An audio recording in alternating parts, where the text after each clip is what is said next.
Nuo 2009 metų buvau, kaip sakant, sofos ūkininkas, nes parašėm su tėčiu projektą ir įsigijom traktorių ir smulkintuvą, smulkinom pievas.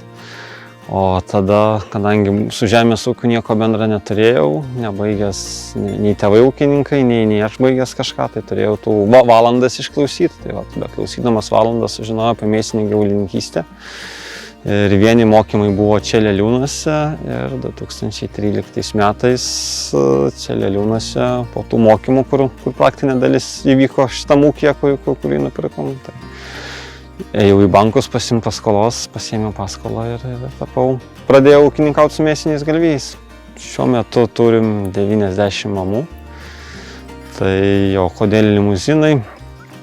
Tai šiaip, kai galvojau apie mėsinę gyvulininkystę, tai galvojau tarp dviejų veislių, angusų ar limuzinų. Aišku, čia šiam ūkyje gyveno limuzinai, tai dėl to ir pradėjom su limuzinais, pamatėm, pažiūrėjau, kas jie man patiko. Dėl savo motiniškų savybių, dėl geros išeigos, dėl geros jautienos ir dėl to likom prie limuzinų. Nuo 2000 metų pradėjom sertifikuoti ūkį, 2002 metais jau gyvuliai buvo sertifikuoti, tada pradėjom cecho veiklą, kur jautiena. Tai 2003 metais ir cechą sertifikavom ekologiškai, dėl to dabar viskas pilnai ekologiška. Pas mus nuo balandžio pabaigos, gegužės pradžios, galvijai ganosi pievose, natūraliuose ir yra dalis atsietų. Patenka ir į EEB vietovės svarbias, tai saugom atitinkamus augalus, šienaujam vėliau, ne taip intensyviai ganom. Tai turim pasidarę stacionarius aptvarus, o paskui jau juose einam ratu 3-4 kartus per sezoną, nuganom tas pačias pievas rotaciniu principu. Nuo pat pirmų ūkininkavimo dienų buvo idėja, kad ūkininkauti kuo draugiškesniu aplinkai būdu. Ir šiaip toks mano mąstymas, kad jeigu eini prieš gamtą, tai ir prarandi ir pinigus ir daug sunkiau ūkininkauti, nes kai vyksta viskas kaip gamtoj, tai tada daug paprasčiau ir daug efektyviau ūkininkavimas tas vyksta. Nuo 2022 metų turim trumpą grandinę, ne tik auginam galvijus, bet turim ir savo cechą, kuriame sausuoju būdu brandinam 30 dienų jautieną ir išvežiojam klientams visoje Lietuvoje, kiekvieną savaitę pagal užsakymus.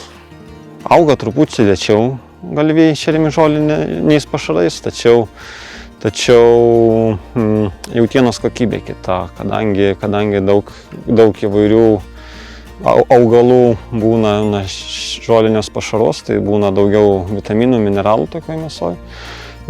Geresnis omega 3 rūgščių santykis su 6 optimalus yra, kaip žmogui reikia. Pat linolio linguotos rūgšties yra stipresnis skonis jautienos, jos gal biškį spalva yra tamsesnė negu grūdais maitintų galvijų, bet skonis ir maistinės savybės yra geresnės. Per projektus įsirengiam kompostavimo liniją, tai dabar galvijus išleidę į laukus.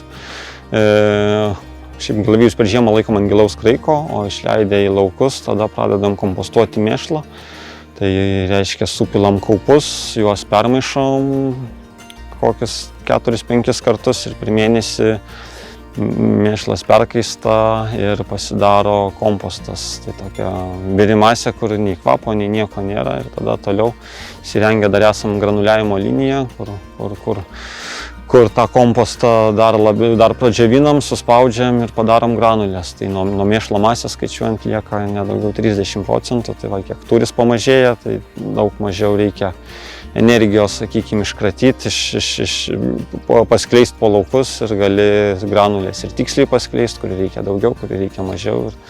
Ir jau kai mėšlas kompostuotas, azotas taip nebeišgaruoja, amoniako nebėra jame, tai viskas grįžta į žemę, puikiausia organinė trąša gaunasi.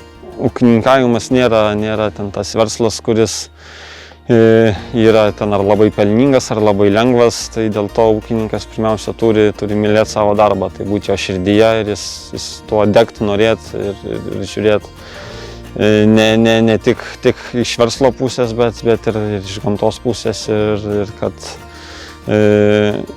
kad tvariai viską daryti ir nedaryti kažkokių didelių disbalansų iš savo veiklos. Dėl to tas turi būti ūkininko širdyje, kitaip tai gali nueiti į šoną labai greitai.